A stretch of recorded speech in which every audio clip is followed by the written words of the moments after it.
Pemirsa, jangan lupa subscribe YouTube channel Official iNews dan nyalakan loncengnya.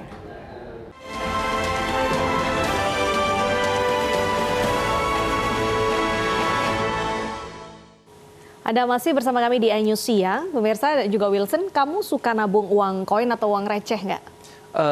Kurang sih, karena kan sekarang kita kebanyakan cashless gitu ya. Jadi kebanyakan pakai debit. Kalau Deta emang suka? Aku masih suka ngumpulin, dan ada satu informasi ini, dia juga suka menabung uang receh karena walaupun koin sedikit-sedikit ini lama-lama bisa menjadi bukit. Dan rupanya prinsip ini juga dipegang betul oleh Hasnaini, warga Samarinda, Kalimantan Timur, Wilson. Betul sekali, ternyata dari menabung uang pecahan Rp1.000 selama 2 tahun pemirsa, dia bisa membeli sepeda motor.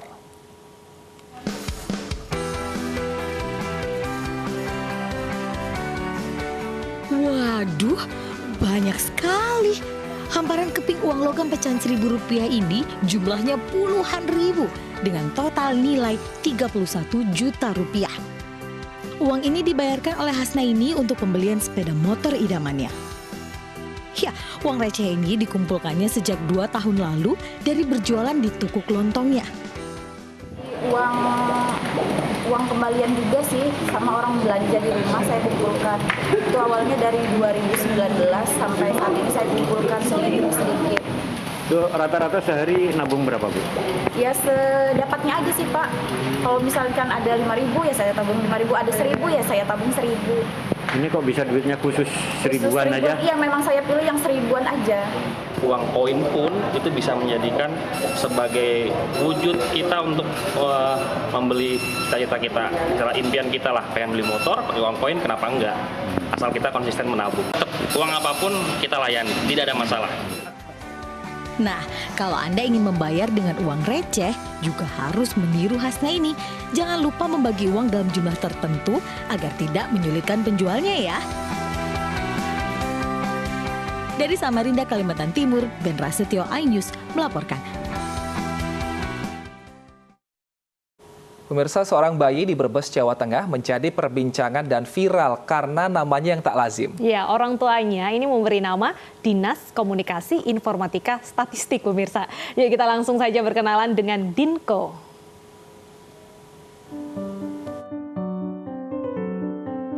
Usianya baru 3 bulan. Tapi bayi tampan ini sudah terkenal seantero Indonesia. Namanya yang unik membuatnya jadi topik berita dan viral di mana-mana.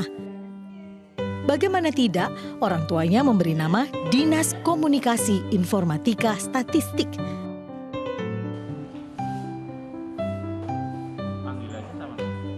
Ayah Dinko sudah 17 tahun bertugas di Dinas Komunikasi Informatika Statistik Kabupaten Brebes. Meski awalnya keberatan, keluarga pun akhirnya tak menolak nama unik yang diusulkan sang ayah. Tumbuh sehat, kuat, dan bahagia ya Dinko. Dari Brebes, Jawa Tengah, Yudibar, iNews melaporkan.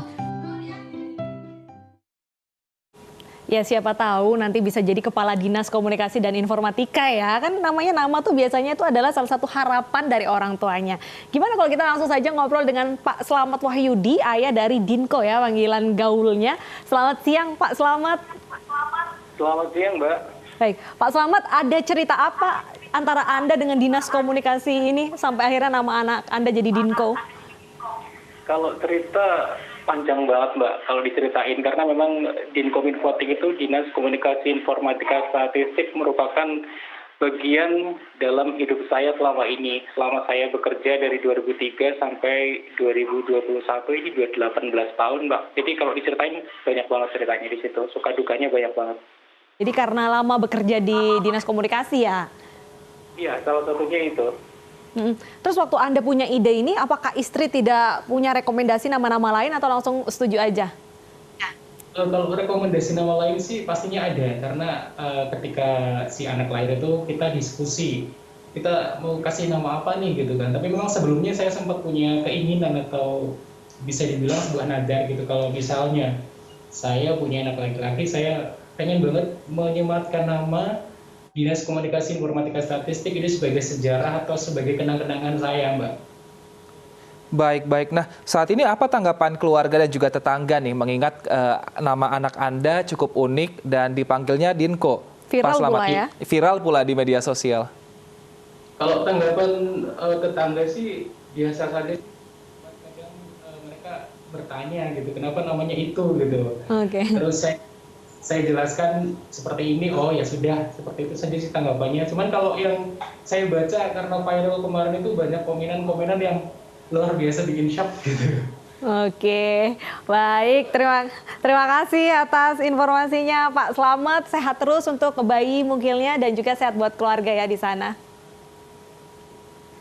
Pemirsa, Gubernur Jawa Barat Ridwan Kamil meninjau langsung proses vaksinasi ribuan atlet Jawa Barat yang akan mengikuti Pekan Olahraga Nasional ke-20 dan Pekan Paralimpiade Nasional ke-16 yang digelar di Papua. Vaksinasi merupakan syarat utama bagi atlet yang nantinya akan berlaga di ajang tersebut.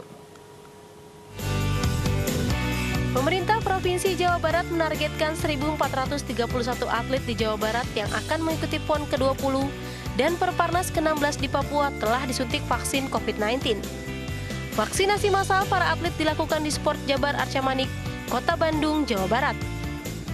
Gubernur Jawa Barat Ridwan Kamil berharap vaksinasi dapat memberikan ketenangan untuk para atlet dalam berlatih dan keselamatan saat perhelatan olahraga nasional tersebut digelar.